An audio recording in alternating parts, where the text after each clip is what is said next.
Good evening. Good evening to all of you. My name is Jeroen de Wolf. I'm the director of the Institute of European Studies. Together with my colleague John Connolly from the Department of History, would like to welcome all of you to Philosophy Hall, and of course a very warm welcome to today's guest, Wolfgang Petritsch. And maybe before we start our conversation, allow me to just say a few words about today's guest. Wolfgang Petritsch is a well-known public intellectual in Austria. He also has a long career in international diplomacy. He was the EU's special envoy for Kosovo. He served as the EU chief negotiator at the Kosovo peace talks in Rambouillet and Paris, and was then selected as high representative for Bosnia and Herzegovina. He later served as the Austrian ambassador to the United Nations in Geneva and to the OECD in Paris. He now serves as the president of the Austrian Marshall Plan Foundation and also is chair of the Herbert Kellman Institute for Interactive Conflict Resolution. I should also add that the Marshall Plan Foundation has been for many years a strong supporter of our Austrian Studies program here at the Institute of European Studies. And please allow me to use this opportunity also to thank you for the support that we have received for several years. Allow me also to thank my colleague, Professor John Connolly from the Department of History and also director of our sister organization on the Berkeley campus, the Institute for East European, Eurasian and Slavic Studies. So the way we conceive this, we conceive it as a conversation.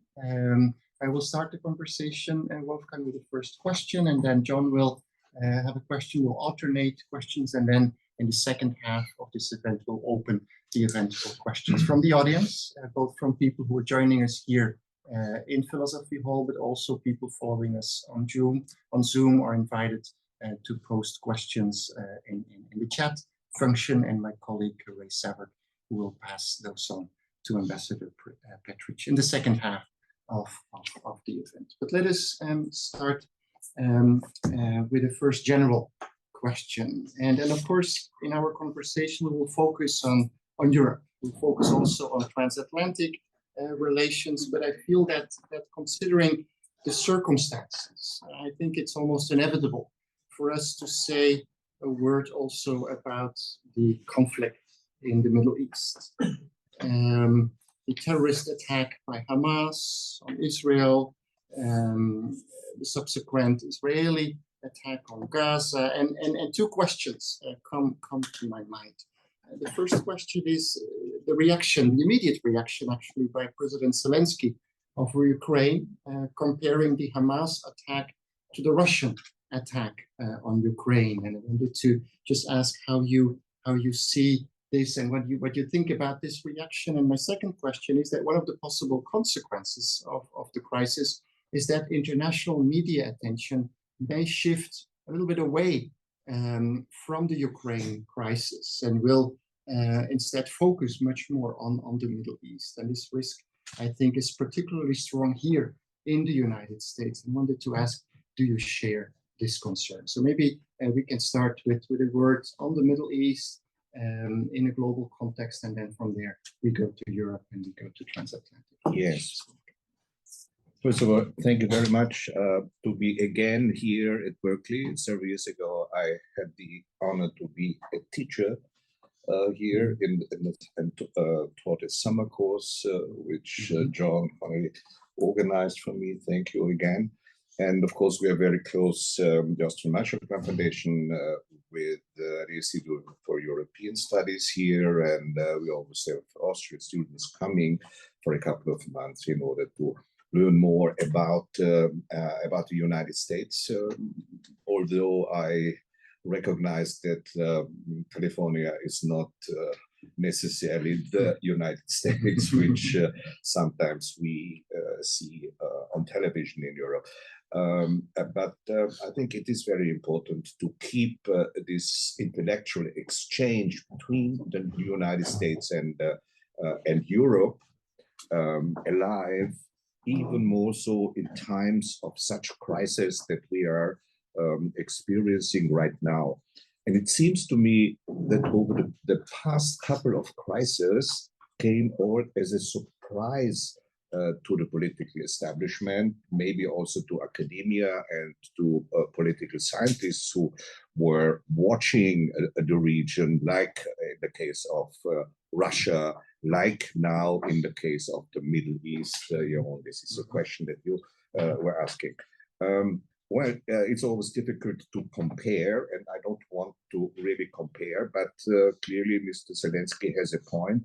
Maybe he sees Russia more as the state terrorist, state-organized terrorism against his own country. It is a war, it's a special operation, as Mr. Putin prefers to say. But when you think of Bucha, for example, at the start of the invasion, of the full-fledged invasion, we must not forget that the war actually started in 2014 already. Then there are very clear elements of a terrorist attack in there. That might be, in a way, where how we can understand the Ukrainian president. The Hamas terror, of course, needs to unequivocally be refused to accept this as something which was called by some of the Hamas people as a fight for liberation.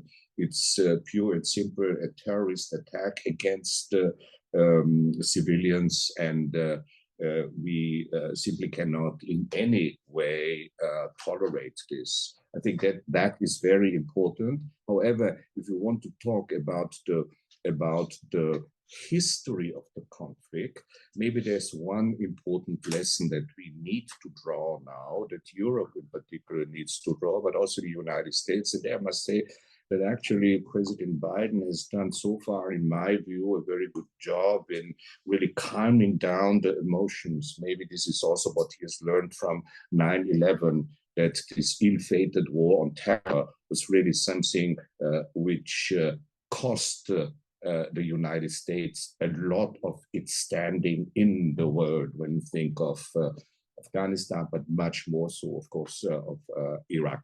Now, that I believe is important to see that that the strategy of deterrence, and this is my first point in this analysis, has failed.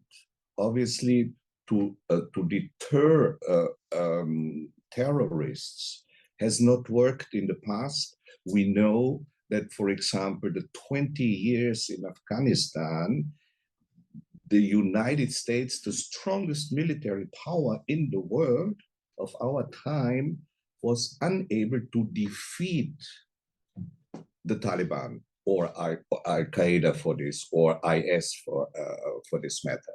So I am very skeptical. I understand the emotion in Israel, but I'm highly skeptical, obviously also along the lines that President Biden has run, whether one can eradicate this the Hamas. Yeah, it would be, I think, extremely. We would wish this, but I'm sure it will not happen, because terrorism as such is part of the human nature and cannot be just fought like a war, like a military incursion or something like this. So I think this is important that we keep in mind, and I do hope that that this will inform American policy, that this will inform Israel policy, and also the neighborhood there, which is so important. And last but not least, I'm talking about Europe. I'm talking about the European Union, which has been again sidelined in a situation of much urgency to come and take decisions swiftly, quickly. Again, we see a divided European Union, some in favor of without unconditionally supporting Israel, stand on Israel's side, and some who are more skeptical whether this is going, whether one should not also figure in and count in the prehistory of what has happened 2 weeks ago, this terrible terrorist attack. Now, and that again is a lesson which we always draw from the European Union, that because it is an unfinished project, the decision-making process, it is not a government that can reach these decisions. There is the issue of unanimity, where all 27 members have to agree to a foreign policy, language, action, whatever. Yeah. And the second important point, of course, is also the European Union is a union without a military. We do not have a European Union army. Interestingly enough, only recently there was a poll taken in Austria, and there we could see, like in other countries, but Austria as a so-called neutral country is always quite skeptical when it comes to the military side of defense and so on. Even Austrians have now realized and say that they are as a majority of the poll in favor of a European Union military side to the European Union. So I think we see here a real change in a watershed moment, one of the many watershed moments that we have experienced over the past couple of years since 9/11. Maybe that is a trend where the international system simply doesn't work as it used to work in times of the Cold War. We do not have this kind of the clear-cut division between East and West, between capitalism and communism and so on. This is a very different situation, and we are now in a stage where the new world order is being, how should I put it, is in statu nascendi. Yeah, it's somehow you see the elements. We know it's not going to be as it used to be, but we don't know yet how it is going to be. I think it was the former Secretary of Defense, the rather infamous who said, the US, who said actually the unknown unknowns. That is what is the difficulty in politics. And I think more than ever, we are in such a situation where there are too many unknowns that we don't know actually what they are. Let me now, before we move on, I would like to quote from two European Union documents, a language, just a very brief quotes, which in my opinion describe in how Europe has changed and how the situation for Europe, maybe it would be better to say, has changed. And I'm quoting from the European security strategy. Incidentally, I had a small job in this in writing of 2003. And there, in the introduction, it says, Europe, and this is the quote now, has never been so prosperous, so secure, nor so free. The violence of the first half of the 20th century has given way to a period of peace and stability unprecedented in European history. 2003, it's also quite remarkable because this is only 2 years after 9/11, where the perception of security has so dramatically changed in this country, but has not obviously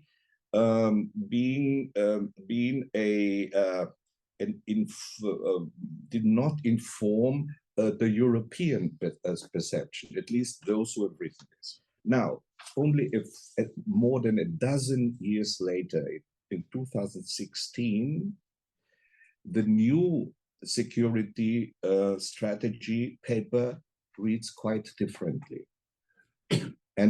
And I'm quoting again, we live in times of existential crisis within and beyond the European Union.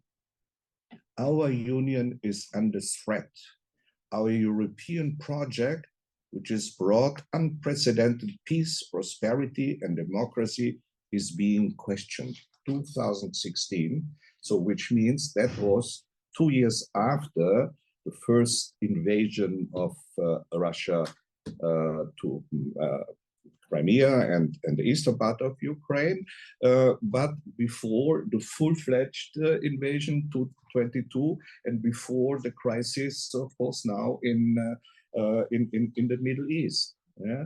So here you see within only a few years how Europe's perception of its own standing, of its own position in the world has changed. And I think this is really dramatic. And of course, it means that the European Union will never be the same again. However, when we look at the political process, there we see there's not a lot of changes happening. Still don't have a European army, probably it's NATO, the European army, but that is also questioned, of course. We still do have the unanimity principle when it comes to foreign and security policy.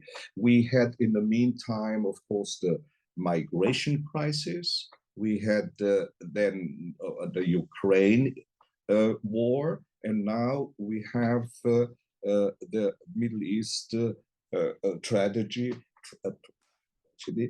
And I must say, and I must say, again, Europe is sidelined in a massive way.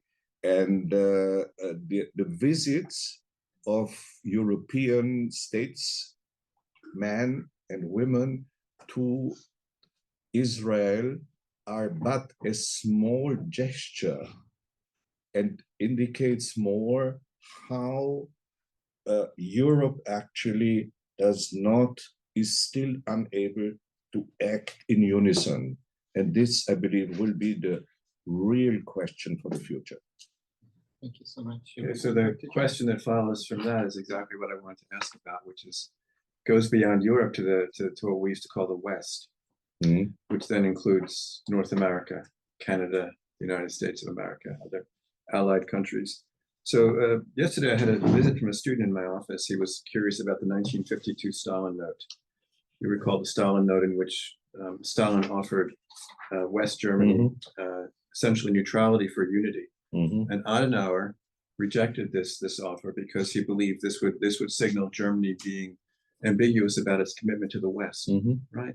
And Adenauer believed that in the long run, Germany would be, and the West would in some sense, by virtue of its values, would outcompete the East. And ultimately, there would be, in some sense, a settling of the Cold War at the level of the attractiveness of the Western system, what we would call soft power, right? And I remember in 1989, when the wall came down, we had a conference at the Center for European Studies at Harvard, and Arnulf Baring, remember Arnulf Baring was this great political scientist in Germany. He immediately said Adenauer was right, because he sensed that somehow the West, by virtue of its greater strength, politically, culturally, economically, militarily perhaps as well, but the sense, I was a student in Poland in those years, and you had a sense that Poles always thought that there was something good about the West that they wanted to be part of, and you found that in Eastern Europe as a whole. Something about the West was attractive, this kind of soft power. But reading your paper, I had the privilege of reading a paper that Wolfgang wrote regarding the current predicament. You refer to the United States as a hegemon, along with Russia and China, and they're competing militarily, economically, politically at some level. But you never talk you never suggest that there is something more attractive about the United States in terms of this old idea of values. This kind of soft power, that there's a way in which the West has something that other places find attractive. In your piece, I almost thought that China and the U.S. were competing complete equality, that there was nothing, that China may have had something that other places in the world found interesting that would permit it to compete on an equal basis with the U.S. So what this signals to me is, on your part, and on the part of Europeans is a deep crisis of confidence about the United States, right? I mean, that's Absolutely, and yeah. this is what you see in your document, 2016. Yeah. What is 2016? It's the election of Donald Trump, Yes, and that's that is in some ways the and ghost. Brexit. Yeah? And, I mean, and that was Brexit, really, yeah. right? So I'm wondering, I mean, what is your view in that sense? I mean, has something been shattered? You talk about the 1999 Kosovo intervention of NATO as being a kind of a turning point, and U.S. foreign policy being suddenly unpredictable and unreliable. The Iraq War in 2003 is obviously also a very important moment. Yeah. I mean, is there a way in which there's a kind of a pessimism? They used to talk about cultura pessimismus. Do you have a kind of a pessimism about the West in Europe these days? Mhm. Does that impact the fact that you're talking about Europe and not about the West? Do you see any? Has the soft power completely dissolved that we used to think was perhaps a factor in favor of the West? Well, John, this is a very good observation, and I might have maybe pointed this out in more explicit terms, why the European, also my personal skepticism is big, has grown, so to speak. Clearly, Trump is a turning point. Yeah? For Europe, this was a double whammy, Brexit and Trump. Yeah? And America first, of course, put totally into question one issue, which I would describe as follows. Is the United States still a European power, or is it just reduced to being a power in Europe? Yeah, and there are positive and critical parts to this. The critical part, of course, is that there is a certain alienation taking place, and the positive part is that actually the Europeans now have to much more focus on themselves in order to get their act together. I think this is the real, and in this way, it is actually America first is like a warning sign, you know, for the Europeans, and that was also seen in this way, where then European policymakers is, we need to do something.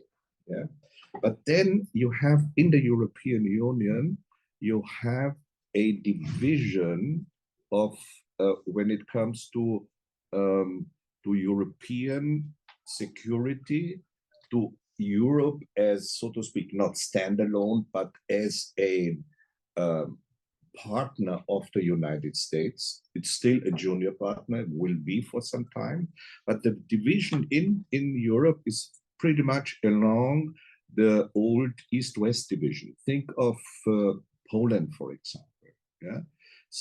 Hungary now, other Eastern Europe, those who were under communist regime, under Soviet regime.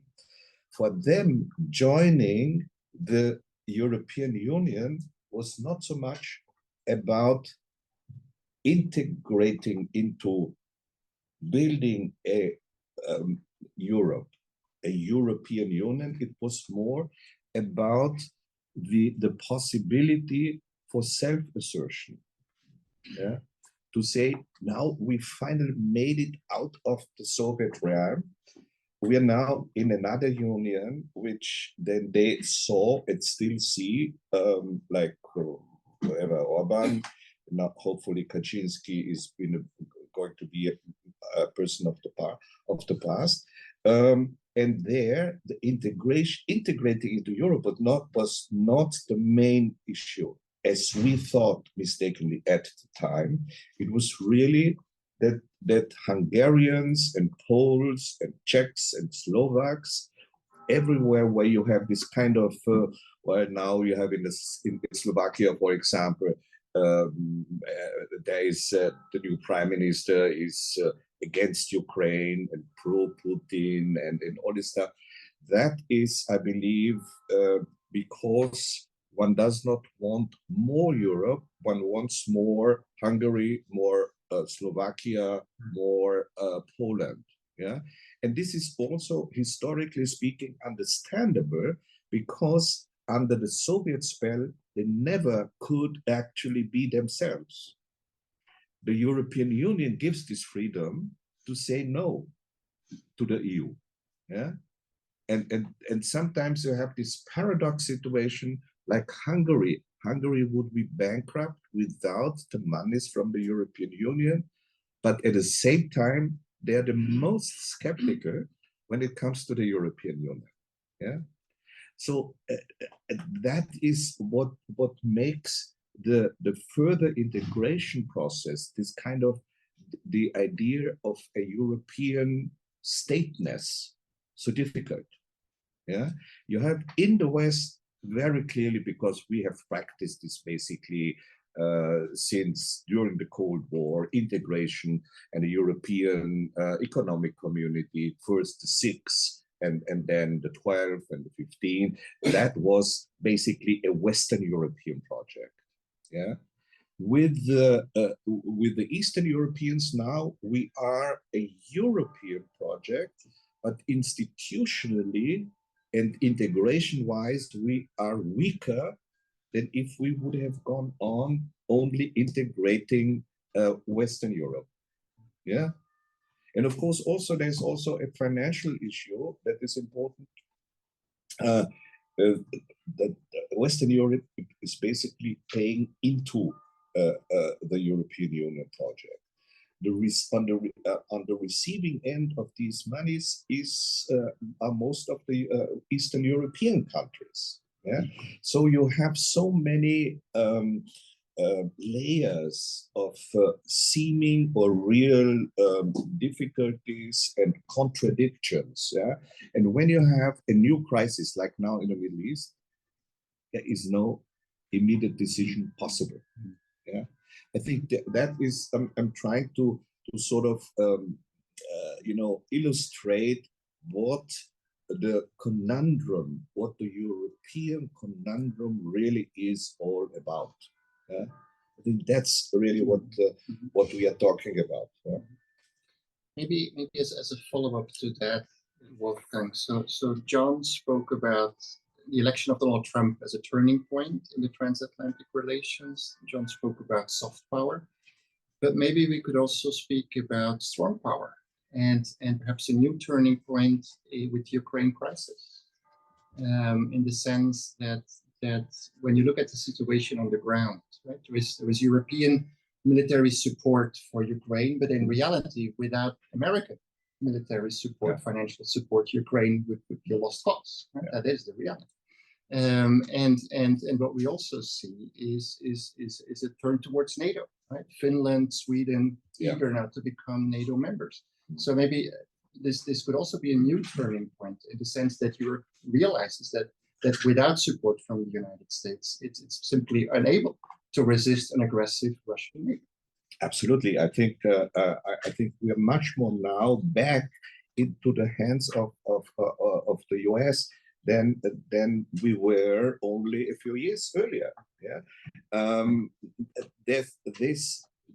but you see also how should I say, integration resistant the nation states, the member states of the European Union are. Yeah? And that is something which is probably difficult to understand for Americans who have 50 states, but foreign policy declaring war or all this, the heavy-handed lifting can be done in Washington. That is not possible in Europe, to our detriment, of course. Yeah, that is very clear. And the question is really, there is a race between further integration and a point that could be reached where disintegration could happen. Yeah, and the Brexit has not just now made the English people in particular look quite dumb at what they have done. It is a huge problem for the European Union. We have lost one of those countries that were always outward looking. Yeah, because of the former colonial history and you know, to be a sea power and all this stuff.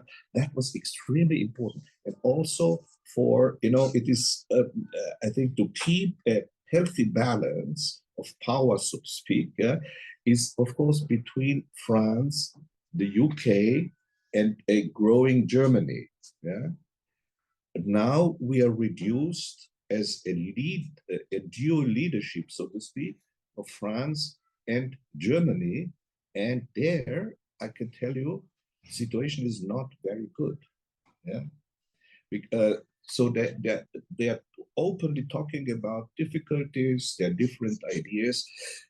Clearly, I mean, French, they're used to the Grand Nation and so on. They want to see France leading Europe. Yeah. When Mr. Macron talks about further integration, when Mr. Macron talks about a stronger European Union, what he's talking about, what he means is actually a French Europe. Yeah? The Germans, on the other hand, they are, of course, not there. They are still, I mean, you know, the successful job that the United States has done in re-educating Germany is enormous. I mean, this is really a historic example what intervention, humanitarian or military intervention, can achieve. Since then, nothing. Since the Marshall Plan, none of the big programs has really worked. And I know what I'm talking about because I myself was part in rebuilding Bosnia-Herzegovina, a small country, and how difficult it still is. Yeah? But this age of intervention, of humanitarian intervention, of course, was a very strong American led unipolar moment, and all these issues were extremely important to actually prove to the European Union that actually the soft power or maybe smart power would be something which we should more rely on, more build on. It would be also much easier than a military power to have a army in European Union army. This is out of the question. Will not happen. NATO will be the European Union defense system, so to speak. Yeah? How this is going to work then clearly with the United States, this is the big question. Yeah, and if we see another regime change in the United States next year, I think Europe will be in very deep trouble. Yeah, with wars in the Middle East and above all in Ukraine. Yeah, we will be lost. I think that is something which I'm sure Washington knows quite well. Mr. Biden has great experience, of course, in European affairs. I remember once when he came to Sarajevo and we had dinner. I mean, with President Biden at the time, of course, he was a senator, and talking about the issues there, he really knew the details. Yeah? But can we expect this forever? Is Mr. Trump going to return, or is there maybe another candidate? I'm sure one thing will happen in the longer term, that Europe and the United States will have to work on a new relationship, where the US has to, in the hard power, rely more on the Europeans, and on the other hand, Washington will have to accept more of this kind of strange, sometimes strange things that are happening in Europe. Yeah? And the decisive issue for Europe is, of course, exactly those two actual crises. Europe's relationship with Russia will determine the success of Europe in the future. And the Middle East clearly is a neighborhood, yet another neighborhood of Europe. And it will be extremely important to find solutions there, and we're further away than in any other situation before us. So just to, one last sentence is really what we are talking about is actually a crisis of leadership. Yeah? That is, we do not see that the United States, of course, right now, we see again. I have to say, by the Biden administration, we see a lot of this leading. But how safe is it? How sure can we be that this will go beyond 24 and then after in the years? Because the Europeans are not going to get the act together in maybe two generations, not. Yeah. So that is really this kind of discrepancy in the geopolitical situation that we are facing and the crisis that we are facing. Thank you. Yeah. I was actually going to ask you something about Russia, but I'll decide I'm not going to do that because it takes us into the past. So you talk a bit about Russia and missed opportunities potentially, but I wanted to maybe look a bit into the future and relate again to the Marshall Plan as something you also bring up in your piece relating to Ukraine in the future, which is optimistic in the sense that it assumes a positive outcome and the survival of Ukraine, by the way. But perhaps one of the reasons that the original Marshall Plan succeeded is that it was distributed to nation states. I mean, Germany, one could debate whether that was a nation state or not, but these were consolidated nation states for the most part, where the monies were distributed and where the economies grew. This is before the EU actually emerges, right? So it's America in a sense dealing with individual European countries. So here I want to lean a bit on your special knowledge of Bosnia-Herzegovina. We suspected in the 1990s that would also be a kind of nation state, right? That it would be a nation state entity, but it's turned out not to be a nation state entity for reasons that you know very well. What about Ukraine? I mean, do you think Ukraine has perhaps potentially more cohesiveness as a state looking into the future? People in the past have cast doubt whether Ukraine can actually be a proper nation state because of the diversity, which is reminiscent in some ways of Bosnia-Herzegovina and the Yugoslav area as a whole. So are you optimistic about the future of Ukraine? You know a lot about the region in general, and if so, why? If not, why not? What's your take on what's going on there and what the future holds? Well, already quite some time ago, 1 or 2 years ago, I wrote a piece about trying to have a look at Bosnia and Ukraine, the similarities and the differences, yeah, because there are indeed similarities when it comes to the enemy, so to speak, the enemy within in Bosnia and the external enemy in Moscow. Both enemies actually had the conception that, like Bosnia, Ukraine has no identity, yeah, is not the language issue, for example. I remember this war criminal Karadzic saying, well, those Bosniaks, they have just, for opportunistic reasons, I say this in my word, he was much cruel, they became Muslims, but in fact, they are Serbs.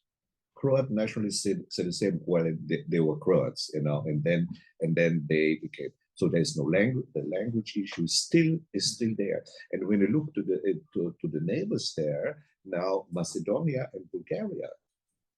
Yeah, Bulgaria has put in a veto, again the unanimity, for the start of accession negotiations with Macedonia. Macedonia for 25 years was pestered by Athens to change its name, not call itself Macedonia, because in ancient times Macedonia was part of classical Greece, and Alexander of Macedonia and Philip of Macedonia, these were all Greeks.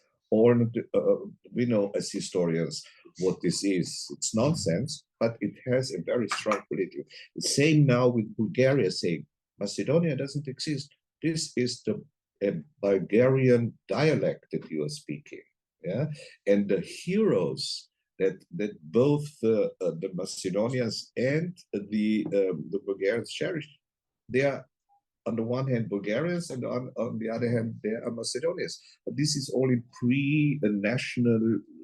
nationalistic times, of course. I mean, so this kind of the abuse of history, of course, is a big issue, and the same now is happening in Ukraine. But there's a very interesting thing. I'm convinced that this war is, unfortunate, in the old tradition, a nation building project. Yeah, Ukraine will never. I mean, there's going to be a Ukrainian nationalism.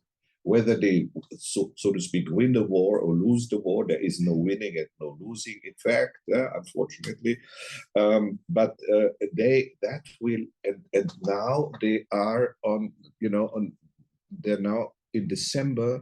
The European Council will take a decision to start accession negotiations with Ukraine and also Moldavia. Yeah? Both countries have, in part at least, occupied by Russia. Yeah, and so this is an impossible situation to start negotiations, of course, apart from the economic issues and apart from good governance. Ukraine was one of the most corrupt countries in the world. It still is. Yeah, in times of war, of course. I mean, how can you ask and things are happening in really. I mean, this is a huge challenge for the mere project of European unification.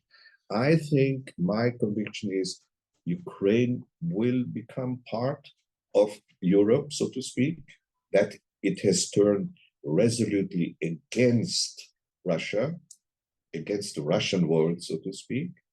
But where the borders of Ukraine are going to be is still unsettled.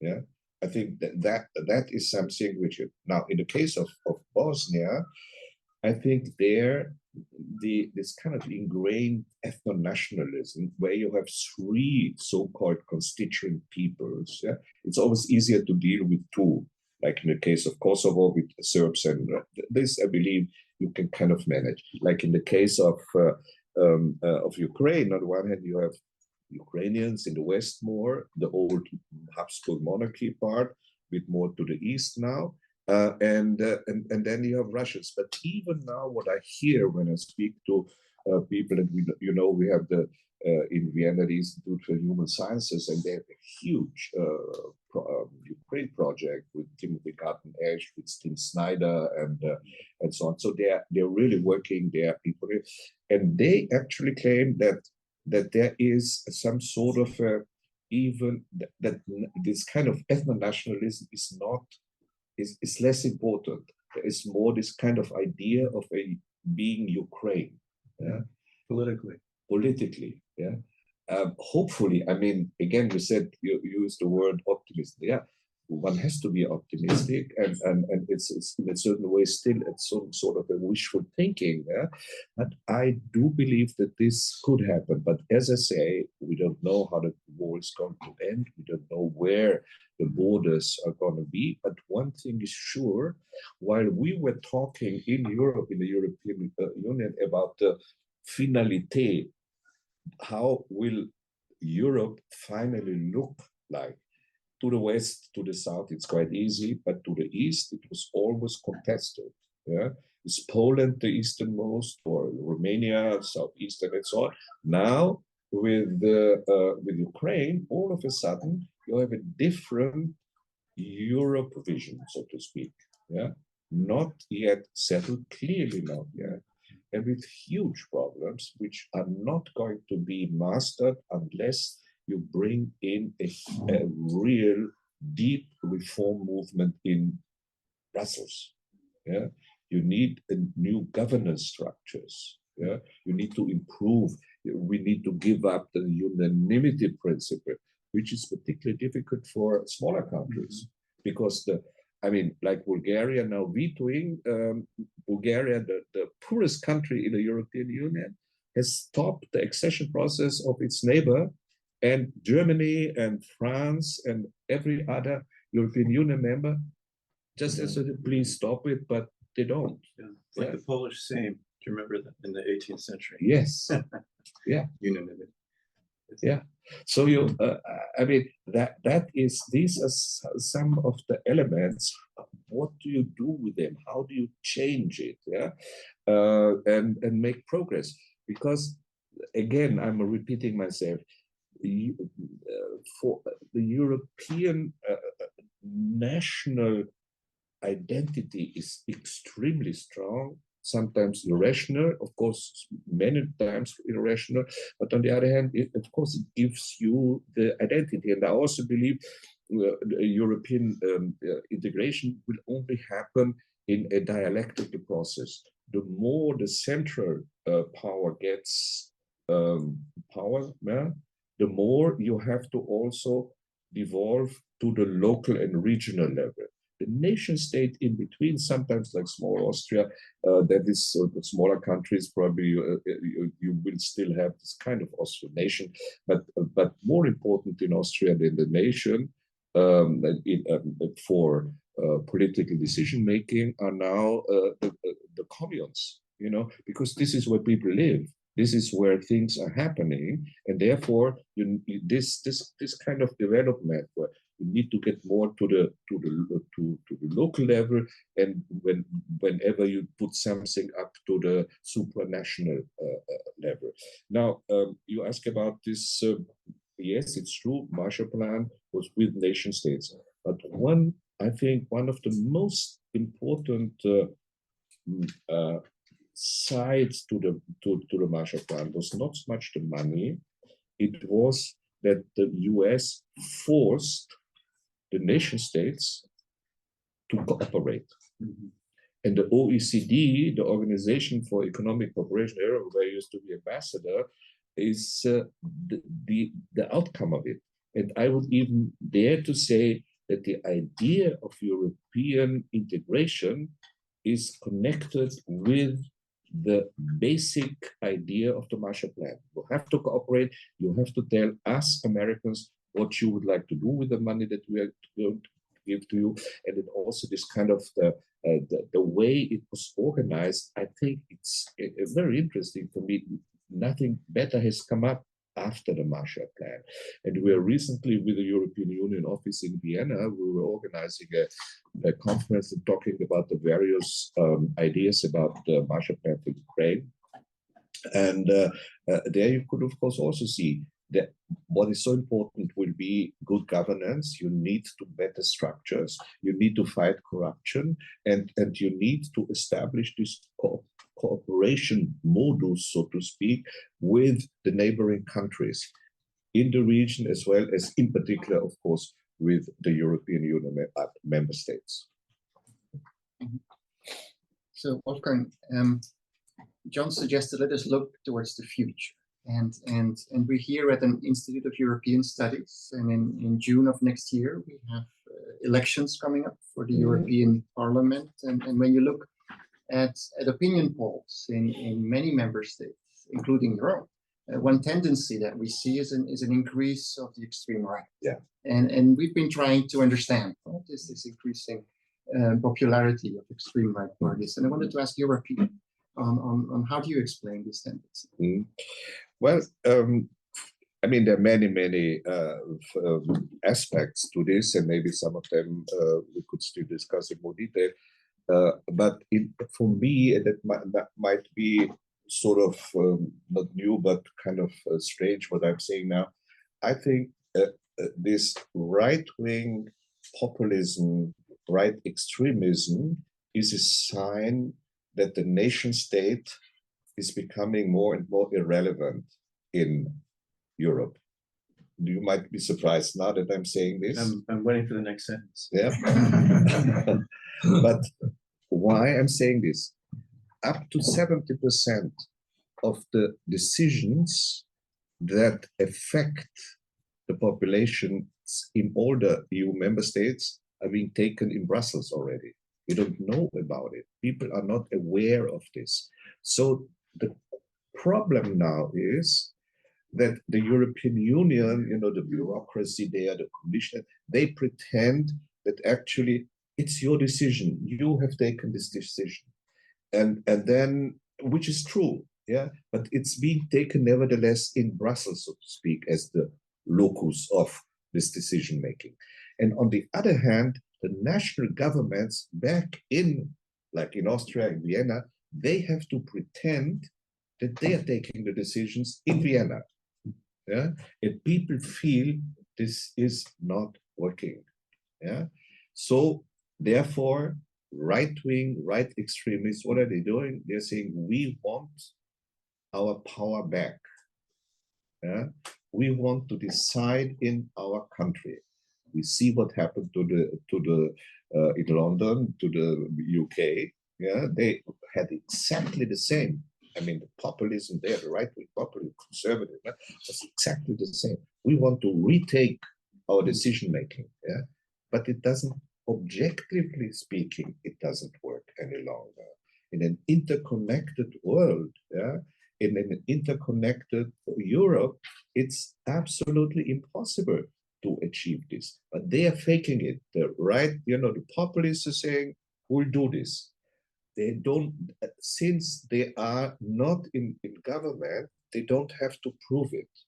And there, where they are in government, they basically give in silently that it doesn't work what we originally said and were voted in.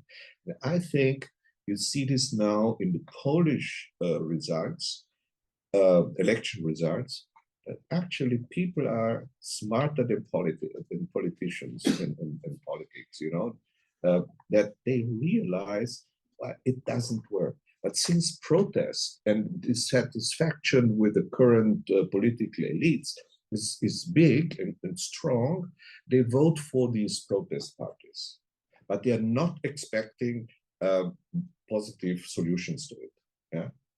I think this is really this again this kind of situation which makes it so difficult to have because it's so complex. Yeah, the European Union decision-making process in connection with the democratic members, democratic states, like they all are mostly in the European Union. Yeah? It's too much for people to look through and to understand what is happening. And the simple solutions come from the extremists. They say, vote for us, and we're going to regain the power back, and we're going to do for it. The refugee crisis in 2015 was the prime example for it. Yeah, we had at the time a conservative government with a bright young prime minister, foreign minister at the time, Mr. Kurz, who is now he then resigned 2-3 years ago because of corruption allegations, and he's now in the court.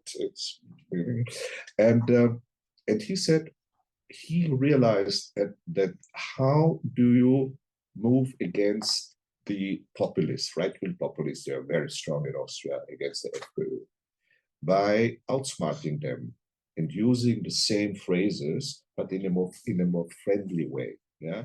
So he said, I'm closing the Balkans route for the refugees coming from Syria, from Afghanistan. It was a huge success. The only problem was it didn't work.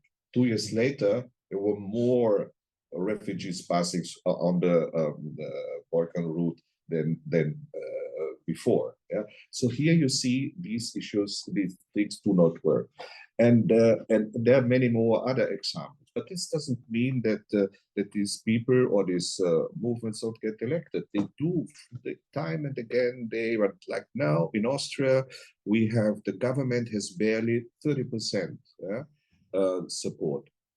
The right extreme party has 30%. Now you can imagine how strong they are. Yeah, how strong they have become in a country where now this conservative green government and before the Kurz government, they did everything to fight against the pandemic. Yeah, I mean, money was spent in the billions for supporting small and medium-sized businesses. Everybody got. We received. Every single Austrian citizen, not just citizen, but everybody who lived in Austria for at least 5 years, received a bonus for electricity, then a bonus for for something else, and so on. Money left and right was given out, and still, this is one of the most unpopular governments ever in power in Austria. Yeah? So again, here you can ask me, why? What is happening? And these are the challenges of our time. That things are changing in such fundamental terms that everything that we could apply in the past obviously does not work any longer. This is really what a change of epoch, Epochenwechsel, or as Chancellor Scholz has said, Zeitenwende really means. It's much more than just the wars that are happening. We could also gradually maybe open it up. Okay. Yeah, or maybe one last question, Well, and then we can open. I'll make this a sort of comment and question, which is, I spent the first part of the year in Berlin, and I talked to a lot of people, including some people who supported the AfD, surprisingly, and I met some people who admitted to voting for the AfD. But what I never heard anybody say anything positive about Chancellor Merkel. Left to right, no one had a positive thing to say about her in any regard. But and this moderate people, they all believe that the opening of the border was a mistake. Yeah. But when it happened, I've talked to people also who were involved, who were very close to the chancellor. She was told that it would be impossible to have a situation in which German police were beating refugees on the border. So that was politically, also for humanitarian reasons, impossible. And that was what drove her to make this decision, which she's been criticized that it was taken also in a rather undemocratic way. But you see that there are many issues that people are dissatisfied with. But the main issue seems to be the border issue, which has only come up recently in our discussion this evening. So that would be, I think, my which means, you know, what you were saying about the right being in some ways, the strength of the right being a reflection of the weakness of the nation state, but it's a dialectical thing, right?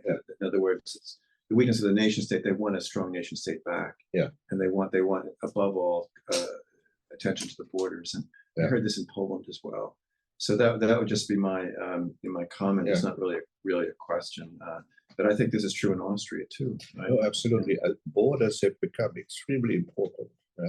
And you can become very popular as a Minister of the Interior if you again say, well, we're going to close the border to whatever, Slovenia.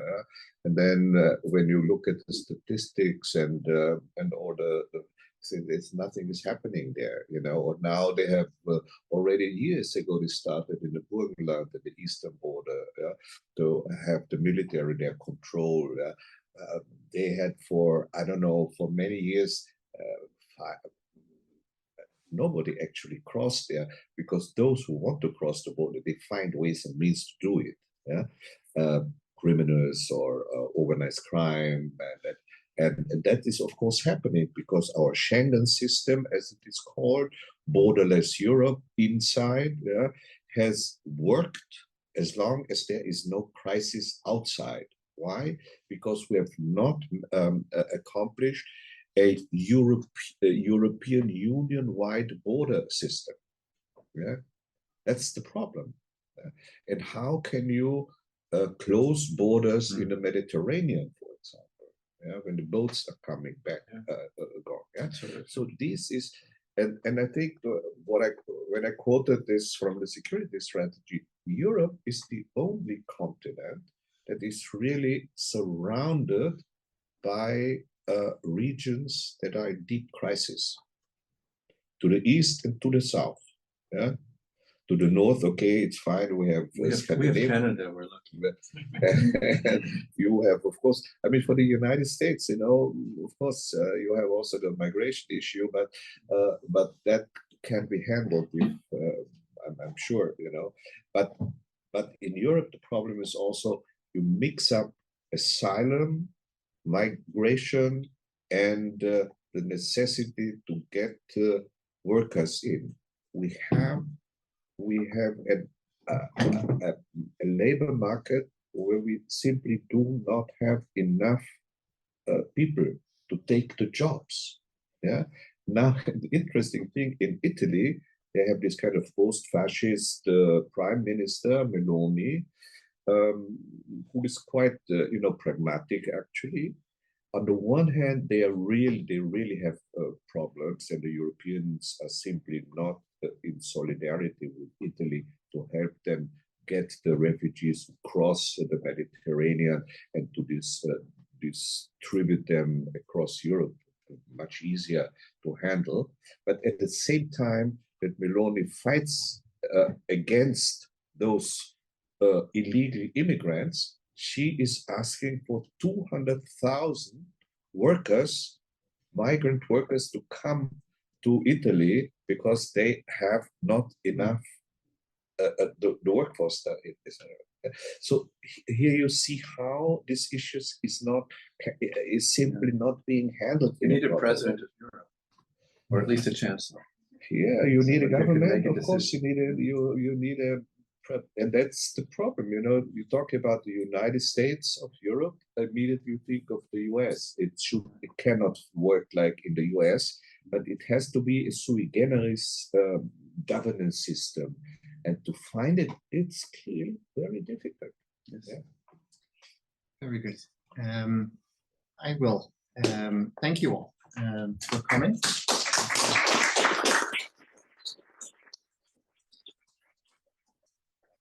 All of you here in the room, also the people on Zoom. I wanted to thank also my colleague, John Connolly. And once again, please join me. Another round of applause for